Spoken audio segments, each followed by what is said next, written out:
Okay, so cells in parallel में we have connected first cell जिसका EMF है E1 and cells to E2 इसका EMF है E2 and let some current is flowing from this direction A direction, यहाँ से C से current हमारा इस तरफ फ्लो कर रहा है ऐसे, ठीक है। इसमें करंट जा रहा है I1, यहाँ करंट जा रहा है I2, यहाँ पर इंटरनल रेजिस्टेंस पहले वाले में R1, सेकंड में R2 एंड यहाँ पर करंट आ रहा है I1 और यहाँ पर है I2, ओके।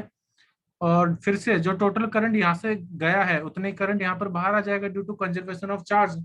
तो मैं ये कह सकता हूँ कि हमारा जो करंट है वो बराबर होगा, I बराबर होगा I1 प्लस I2 के, यानी कि उसको दो रास्ते मिल गए ना, क्योंकि वो पैरेलल में है तो एक कुछ ऊपर गया कुछ नीचे गया, लेकिन I की वैल्यू किसके बराबर होगी, I1 प्लस I2 के। कोई दिक्कत यहाँ तक नहीं।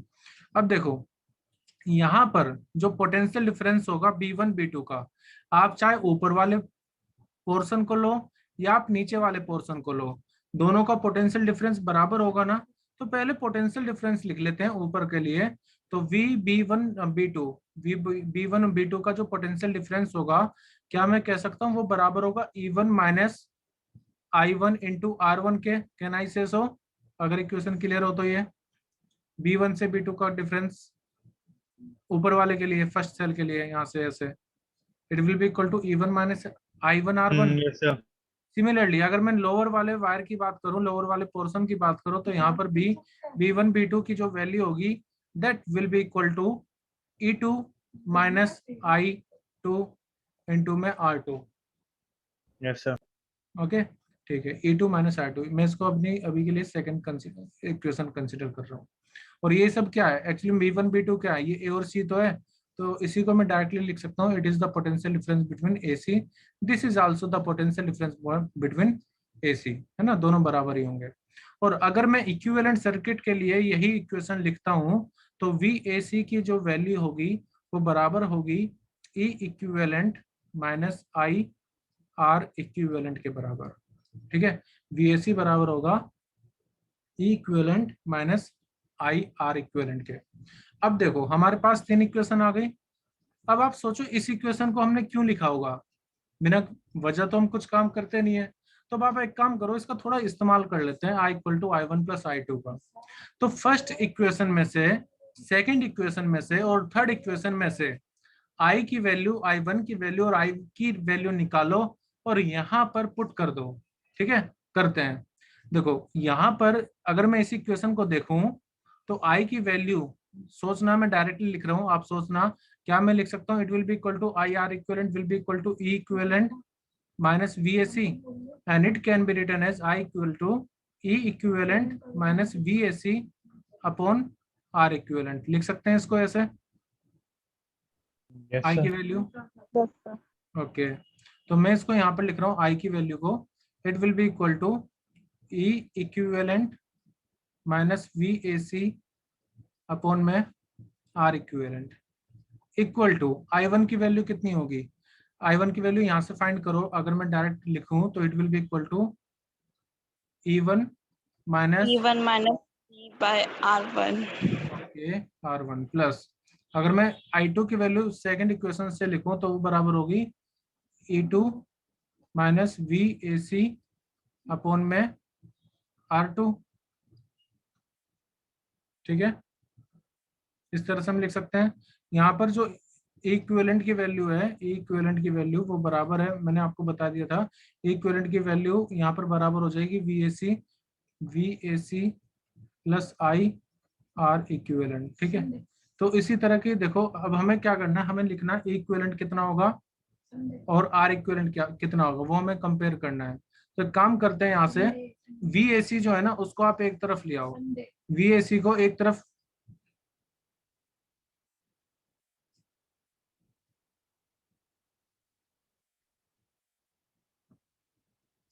इसको VAC को मैं एक तरफ लाना है। तो उसके लिए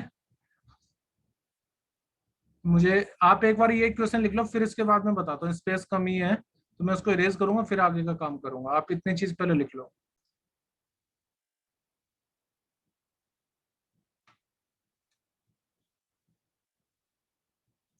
सो देखो, when you will write the value for the equation, उसी के बाद मैं बता रहा हूँ, जब आप v के लिए v को सेपरेट करोगे तो आपके पास कुछ इस तरह की इक्वेशंस आएगी, ठीक है ना। जो हमारी इक्वेशन आई थी उसी में जब आप उसको सेपरेट करोगे तो कुछ इस तरह की आपके पास इक्वेशन आएगी, v equal to e1 e2 plus i2 r1 upon r1 plus r2 minus i r1 r2 upon r1 plus r2, ठीक है।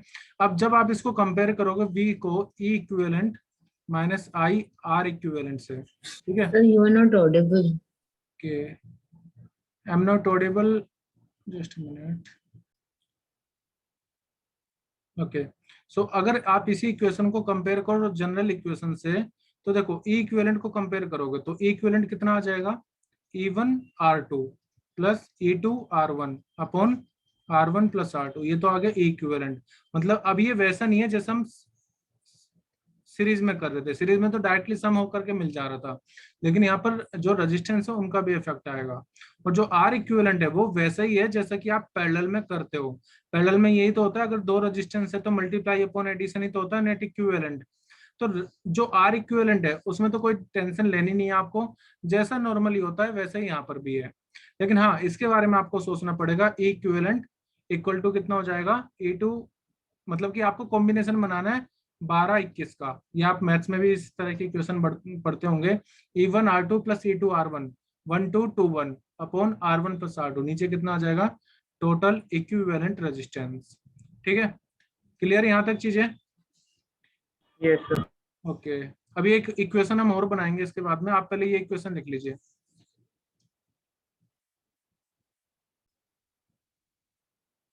Okay, so this is our equivalent and this is our R equivalent, मतलब कि total equivalent resistance और total EMF हमने find कर लिया है।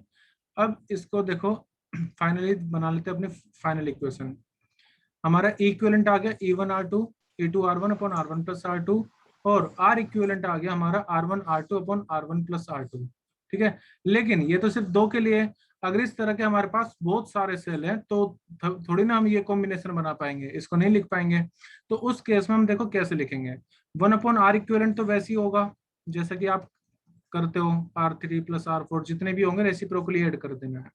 लेकिन अगर आपके पास नेट ईएमएफ निकालना है तो देखो, अगर आप इसको इससे डिवाइड करोगे, मतलब कि ई इक्विवेलेंट को डिवाइड करोगे आर इक्विवेलेंट से, तो आपके पास क्या आएगा, देखो E1 R2 plus E2 R1 upon R1 plus R2, और मैं कह रहा हूँ इसको डिवाइड कर दीजिए R1 R2 upon R1 plus R2 से, तो ये चीज तो कैंसिल आउट हो जाएगी और ये आ जाएगा यहाँ पर, तो ये हो जाएगा E1 R2 plus E2 R1 upon में R1 डॉट R2।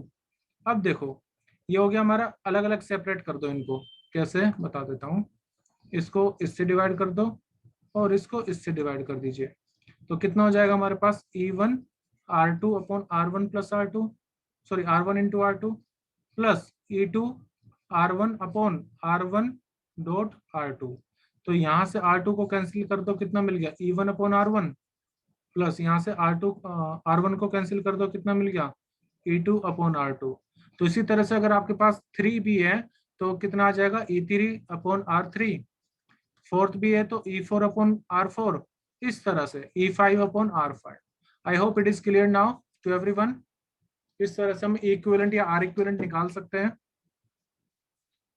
जो फॉर्मूले लिखे हैं वो सिर्फ दो के लिए लिखे थे ऊपर, इक्विवेलेंट और आर इक्विवेलेंट, ये सिर्फ तब अप्लाई करो जब सिर्फ दो सेल दिए हों। अगर दो से ज्यादा है, वैसे कम ही देते हैं दो से ज्यादा पैरेलल में, अगर दो से ज्यादा भी हैं तब इस फॉर्मूले का आप यूज कर सकते हो जो हमने यहाँ पर लिखा है।